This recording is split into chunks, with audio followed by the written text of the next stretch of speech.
ये लड़की अपने एक दोस्त से मिलने के लिए पुणे के रेलवे स्टेशन पर पहुंच जाती है।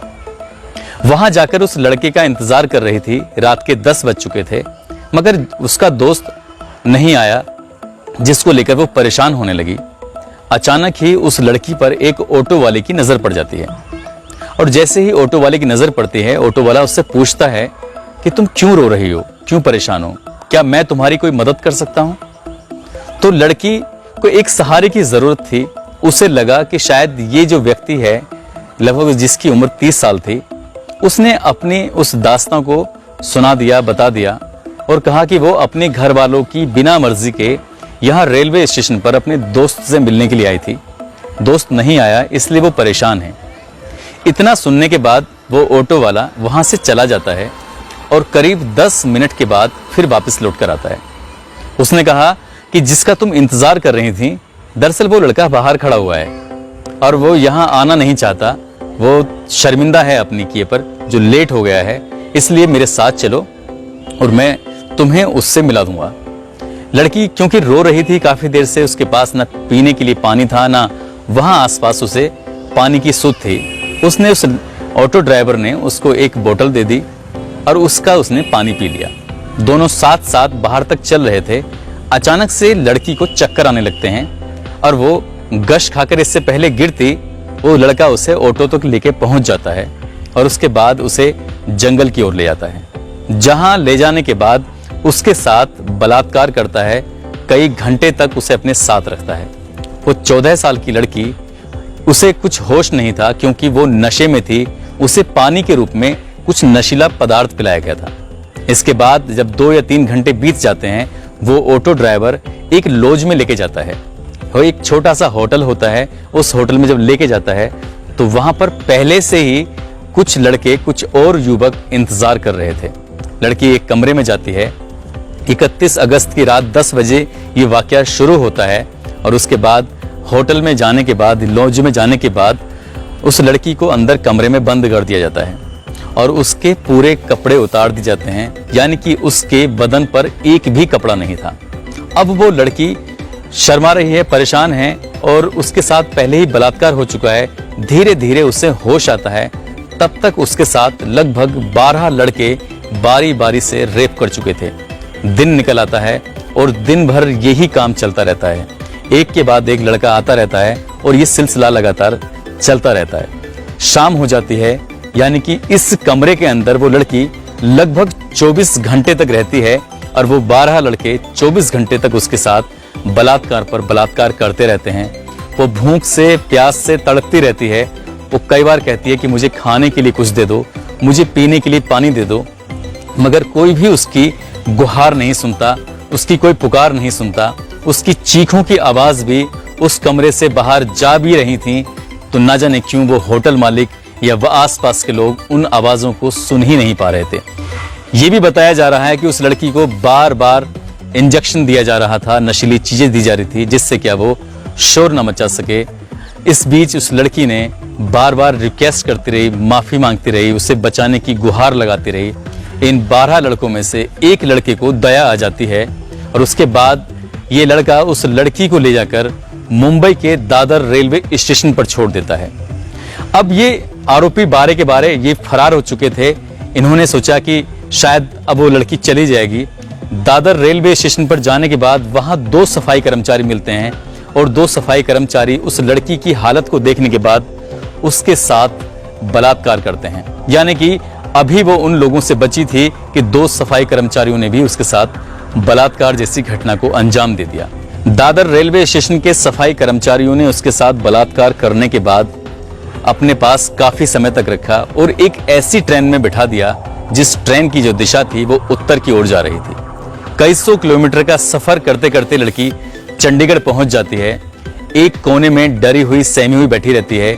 इस बीच न जाने कितने लोग आते हैं, जाते हैं, मगर किसी भी व्यक्ति की नजर उस लड़की पर पहुंची ही नहीं। वो बहुत बड़ी परेशानी से गुजर रही थी। उसकी परेशानी किसी को दिखाई नहीं दी। ये भी किसी ने जानने की कोशिश नहीं की। 48 घंटे से ज्यादा उसके साथ 12 अलग लोगों ने, 2 सफाई कर्मचारियों ने बलात्कार किया था। उसके साथ इतनी दरिंदगी हुई थी, न जाने क्यों किसी की उस पर नजर ही नहीं जा रही थी। जैसे ही ट्रेन चंडीगढ़ में जाकर रुकती है, एक जीआरपी का पुलिसकर्मी उधर से निकल रहा था। अचानक उस लड़की को देखकर पल भर में समझ जाता है कि कुछ तो गड़बड़ है इसके साथ। वो उस लड़की से कहता है कि तुम परेशान हो, मैं तुम्हारी कुछ मदद कर सकता हूं।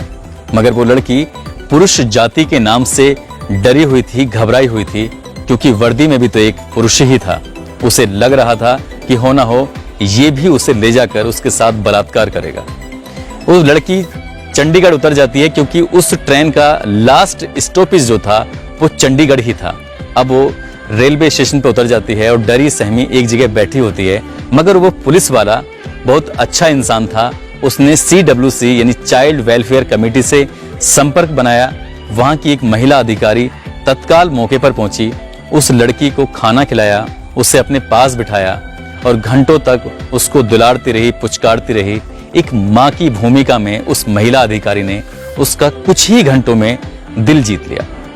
दिल जीतने के बाद उसने लड़की ने अपनी आप बीती बताई और पूरी कहानी घर से निकलने से लेकर और चंडीगढ़ पहुंचने तक की एक एक वाकया जब बताया तो महिला अधिकारी का रो रो कर बुरा हाल हो गया। और साथ ही जो अधिकारी, जो पुलिस वाला था, वो अलग रोते रोते उसका भी बुरा हाल हो गया। बात रोने वाली भी थी। ये किसी भी बेटी के साथ, किसी भी बहन के साथ इतनी भयानक वारदात अगर होती है तो शायद आंसुओं के अलावा और कुछ निकलेगा ही नहीं। निकलेगा तो उन दरिंदों के लिए बद्दुआएं या फिर कानून से सख्त कार्रवाई की मांग की गुहार निकलेगी। उधर जब लड़की अपने घर से अचानक से गायब हो जाती है तो उसके माँ बाप, जो कि बहुत ज्यादा पढ़े लिखे नहीं थे, उन्होंने वहीं बनवाड़ी थाने में जाकर अपनी बेटी की गुमशुदगी दर्ज कराई। लेकिन पुलिस यहाँ की भी बाकी बहुत अच्छी थी। बनवाड़ी थाने की पुलिस ने आसपास के लोगों से पूछताछ की और धीरे धीरे उसके बारे में जानने की कोशिश की। उसका जो मोबाइल नंबर था उसकी CDR निकलवाई। उस इलाके के जितने भी CCTV कैमरे थे उनके बारे में पता करने की कोशिश की। मगर उस लड़की के बारे में कुछ पता ही नहीं चल रहा था। और पता चलता है तो उसके बाद पुलिस ने बड़े ही गंभीरता से, बड़ी ही शालीनता से इस मामले की बहुत ही खूबसूरती से जांच की है। यानी कि इस पूरी कहानी में पुलिस की जितनी तारीफ की जाए उतनी ही कम है। जैसे ही चंडीगढ़ की पुलिस बानवाड़ी पुलिस से कांटेक्ट करती है तो उसके बाद यहां से उस लड़की को हवाई जहाज के माध्यम से मुंबई लाया जाता है और मुंबई लाने के बाद उसको हॉस्पिटल में एडमिट कराया जाता है। जितना भी स्टाफ है, टोटल के टोटल महिला स्टाफ ही उस लड़की के इलाज में, उसकी खिदमत में, उसकी हर ज़रूरतों को पूरा करने में लगा हुआ है, क्योंकि वो लड़की पुरुष जाति नाम से डरी हुई है, घबराई हुई है। इसके बाद पुलिस ने जो अपने मामले की जांच पड़ताल शुरू की है तो 100 से ज़्यादा CCTV कैमरे को खंगाला गया और खंगालते आखिरकार पुणे के रेलवे स्टेशन पर एक ऑटो जाता हुआ मिलता है। उसी में वो लड़की थी और उसी ऑटो का नंबर उस CCTV में कैद हो जाता है।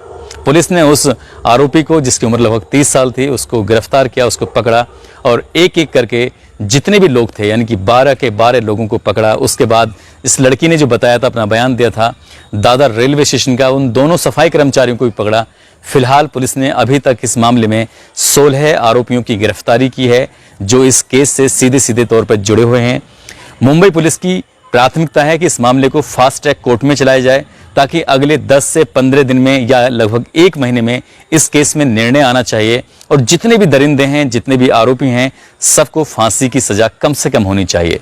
मैं सैल्यूट करता हूं उस पुलिस को जो GRP पुलिस का सिपाही था और मैं सैल्यूट करता हूं उस महिला को जिसने इस लड़की का दिल जीता, जिसने उन लोगों को हॉस्पिटल तक पहुंचाया। और मैं सैल्यूट करता हूं उस पुलिस को जिसने इस मामले को महज 5 या 6 दिन में ही खोलकर सबके सामने रख दिया।